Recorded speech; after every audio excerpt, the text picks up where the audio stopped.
Greetings and salutations, my beautiful people, and welcome to the Caddicarus show, where I always have to do the dirty deed of deciding whether or not a game deserves to be slaughtered or salvaged. Hark! Mine ears hath heard a special hurtling, as if it be true something hath fallen from the heavens above. What is this?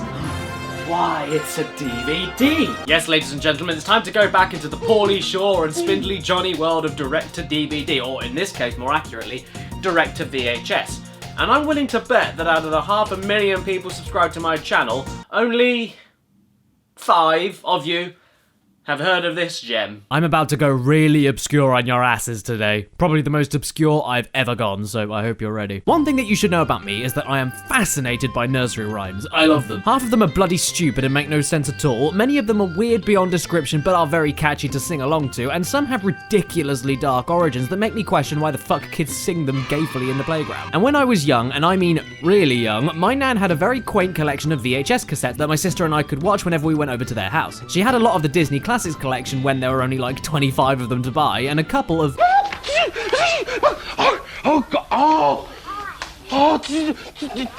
extremely bloody strange ones. Funnily enough though, the strange ones were all nursery rhyme based short movies, a bit of an odd coincidence, but I loved rewatching them clearly, and I remember 4 of them that she had. BBC's Rhyme Time, which was honestly... Yo!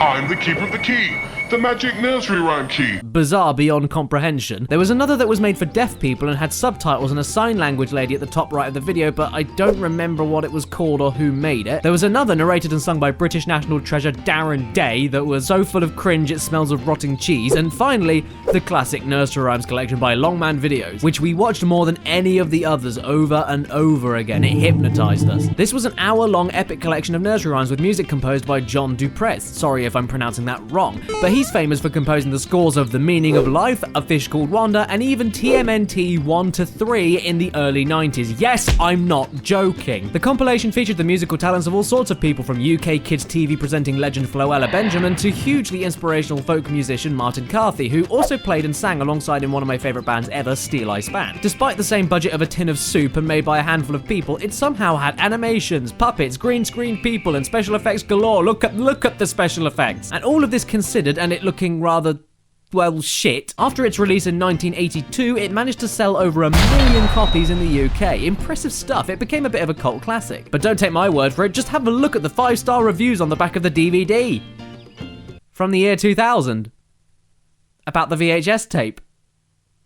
I'm talking about a UK nursery on VHS today. What the fuck am I doing with my life? So for the sake of my pathetic nostalgia, but mostly because I want to laugh at it from how cheap, tacky, and budgeted it is, I am now alienating everybody on my channel who doesn't have a clue about anything that I just talked about as I dive into Longman's The Classic Nursery Rhyme Collection. And even if you don't know what I'm talking about, I really do hope you enjoy this as much as I know I will, because this film gets so fucking ridiculous I can't even describe it. Let's begin. Ah, I know that cheeky bassoon from anywhere. This must be Humpty Dumpty. But where is he? Oh Lord, he's coming. Oh, he's coming up. There he is! Ah, my God! If you thought the Kinder Egg was scary, well, this guy is coming to get you 7 days after you finish this video. Okay, whatever, I'm over this now. Let's just enjoy it for what it is. Oh no, the singing isn't helping. Oh God, quick, just fall off the bloody wall, expose your brain, die horribly, and let's move on. What was that? No, don't play it again. I don't need to hear it again. That was awful. What? Why was that there? I don't care, next song. Ugh, Mary, Mary, quite contrary. This shit even bored me when I was a kid. Look at how boring it is. Well, except the bush having a fit. That's a little bit interesting. And pretty maids all in a row. There's no pretty maids here, me dears. Only death and scorn. The next song begins and it's Jack and Jill went up the hill. Classic stuff. And the instrumental beginning I actually fucking love. It's gleefully played on a fiddle and perfectly complements the acoustic guitar's counterpoint, which could have just been chords, but fuck it, let's just go complicated.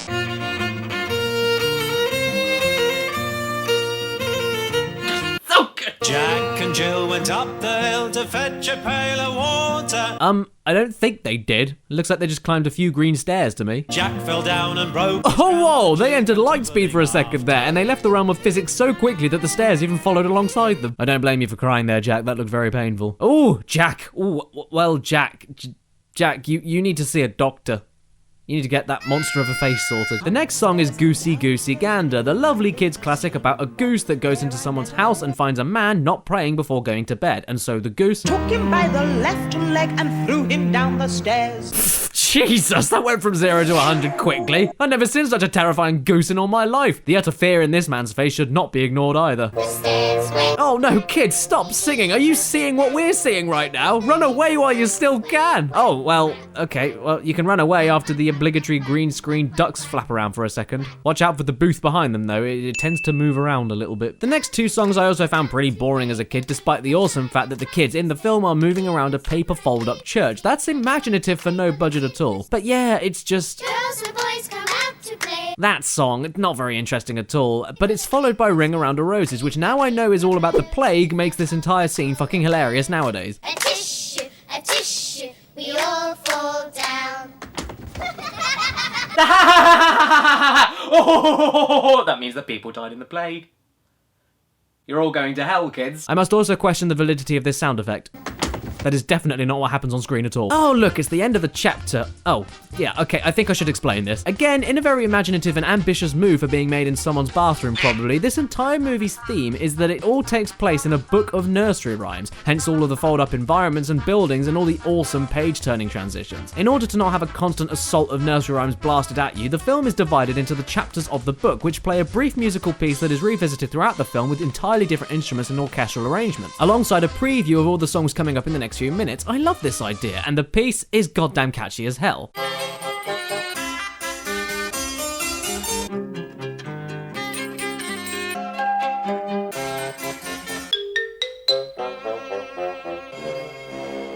Oh, I feel like a 3-year-old again hearing that, you know?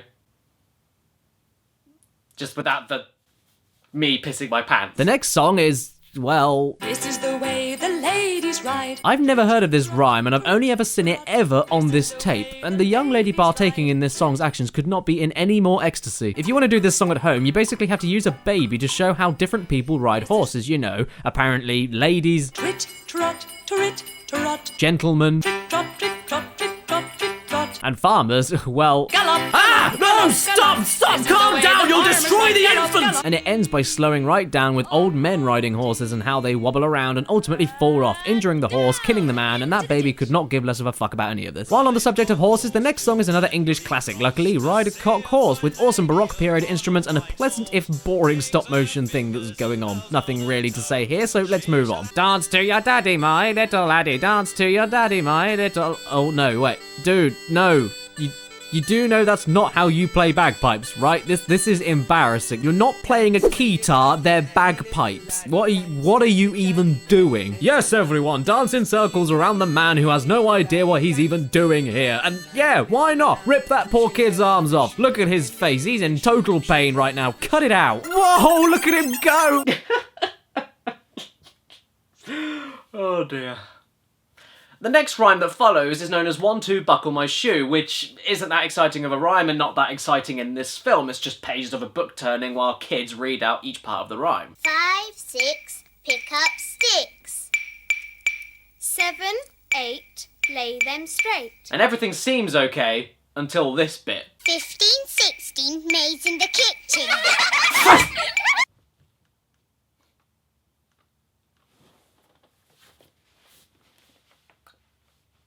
Next song, please. 1, 2, 3, 4, 5, once I caught a fish alive. No complaints here. Once again, it just does its job fine. But then when we find out the fish bit the little boy's finger and that's why he threw him back into the pond, when we see which finger... This little finger on the right. Wait, no.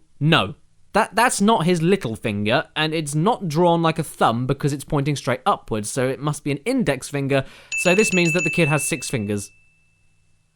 Simple Simon met a pieman going to the fair. Said Simple Simon to the pieman, how did you appear from fucking thin air, you evil wizard? The song after that is Oh Dear, What Can the Matter Be? Another English classic, and one that has a kid in it that mastered Michael Jackson's moonwalk just in time for the Victorian Fun Fair. Immediately after that, though, is Hot Cross Buns with an old guy who is so happy to be a part of this, he's actually kind of adorable. Oh, look at that face. What a steal. I want to steal him. With his happiness overtaking him, however, what he fails to realise is that yet again, in the same fun fair around the corner, the next tune will begin, and he'll be stuck watching a boring load of fucking Morris dancers for a minute and a half. I mean, seriously, no ill will to Morris dancers out there. If you like it, fucking good on ya. It's harmless, but I just don't get it. I don't find it interesting or impressive, and with the constant flailing cloths and jingle-belled feet, it drives me nuts after 20 seconds, let alone a minute and a half. It's a shame because the rhyme itself is one of the catchiest in the film. Over the hills and a long way off, the wind shall blow my top knot off. Whatever the hell that means. How do you blow a top knot off? But it means that you have to sit tight and watch these unchanging and poorly green screen dancing beardies for 90 seconds before moving on. Don't worry though, because we quickly end up on the loudest part of the damn film with an angry man screaming at you about the Grand Old Duke of York. He mounts them up to the top of the hill and he March them down again!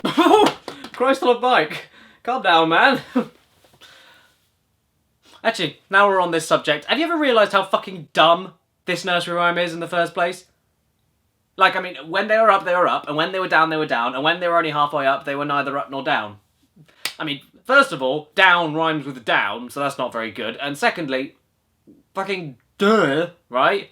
I mean, what else are you supposed to say? It's not like you can go, and when they were up, they were down, and when they were down, they were left, and when they were only halfway up, they got into a spaceship and fucked off. It's like, you can't say that. Ugh, now this is boring. Little boy blue, come blow your horn, the sheep's in the meadow, why can't we watch porn? This little shit falls asleep while looking after sheep, and nobody will wake him up because he'll cry. That's the nursery rhyme. I mean, grow the fuck up, people. Who wrote this? Do you want your sheep back or not? Then wake this little shit up and smack him for even thinking about crying when he's looking after living beings. I need something a little bit more logical. Hey diddle diddle. Perfect. I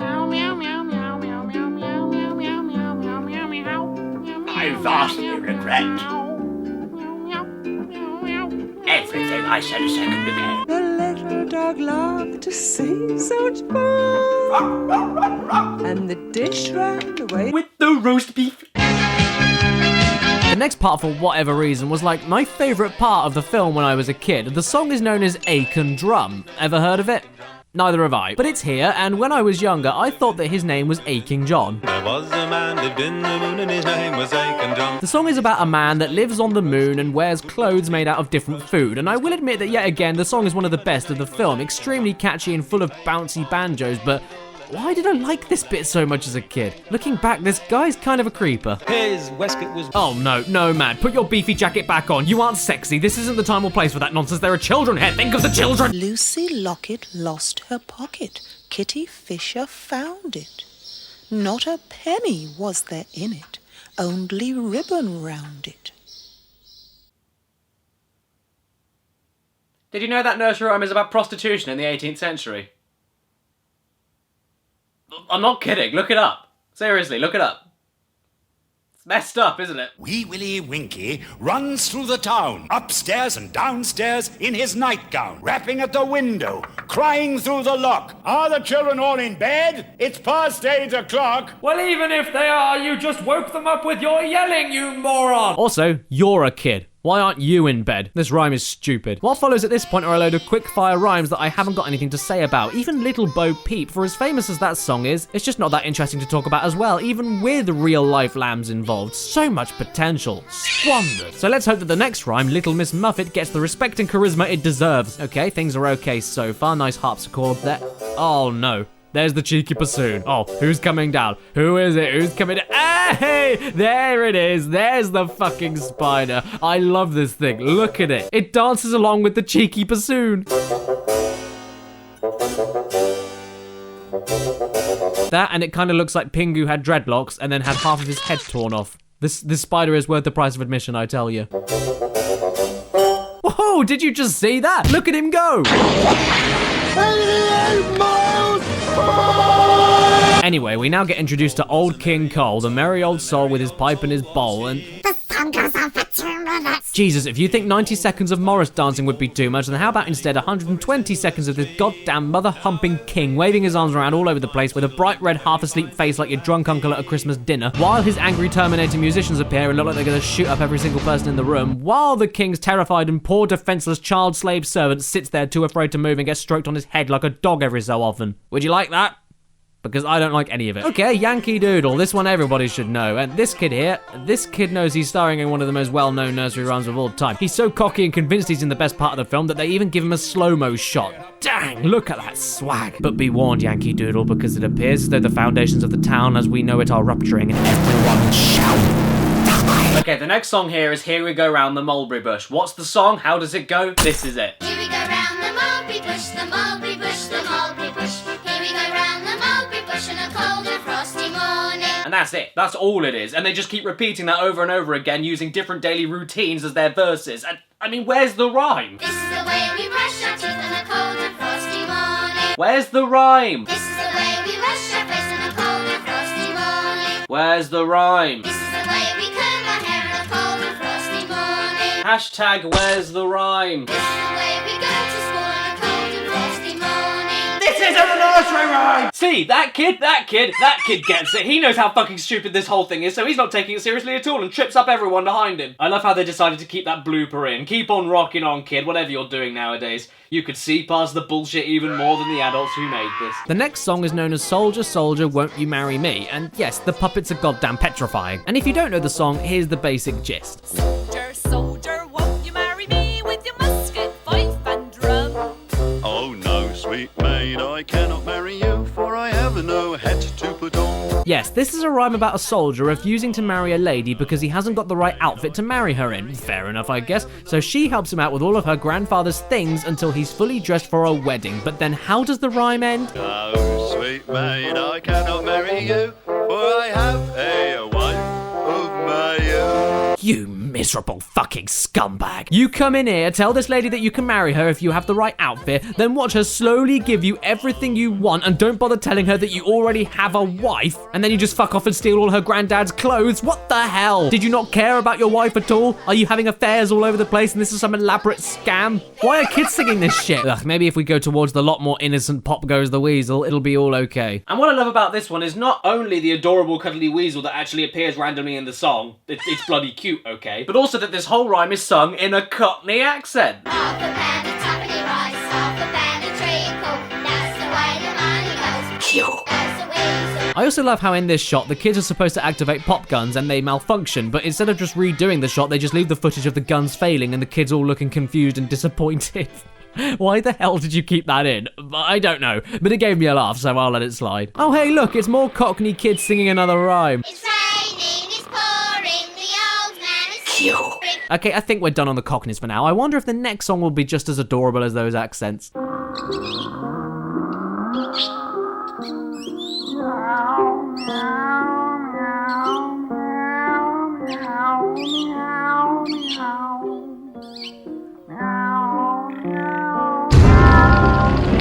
Oh, stop this! I feel unclean. What the fuck am I meant to make of any of this? Look at it. It's hideous. Why is the music so ominous? I mean, I get that he's a crooked man, but... no. Stop, die in a hole. Look, can we just speed through this part and get it over with? I really don't like it.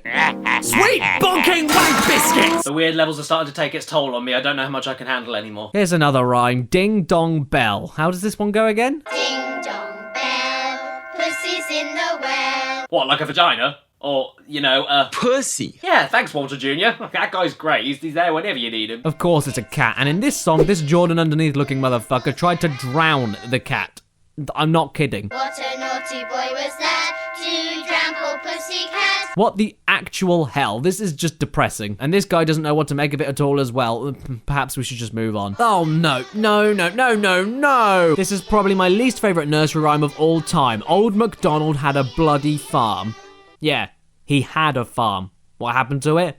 I bombed it because I hate this song so much. It doesn't rhyme, it isn't catchy, it's repetitive as sin, it goes on far longer than it has any right to, and it's just lazily written and lazily performed whoever does it. I'm sorry. I never thought this time 10 years ago that my job in the future would involve dissecting how awful Old MacDonald Had a Farm is. And this here is no different, and what makes it worse is the constant kid chorus screaming out every single verse and chorus, the still images that never change, and the fact that it goes on for nearly 2.5 minutes. I don't know what else to say here. This scene sucks and it ruins the central part of the entire film. Well, I've now certainly decided this is a little bit too much for me to handle for just one video. Yes, everybody, I'm afraid to say that my deep and meaningful analysis of this pure work of art here went on a little bit longer than I was anticipating, so it will have to be a two-parter. But hey, if you enjoyed it, please tune in to part 2 next Sunday, where you can further watch me rip to pieces this classic beloved nursery rhyme collection. Apart from Old MacDonald, he can stuff it. Before I go though today, I'd like to send a huge thank you to all of my Patreon supporters. You guys are all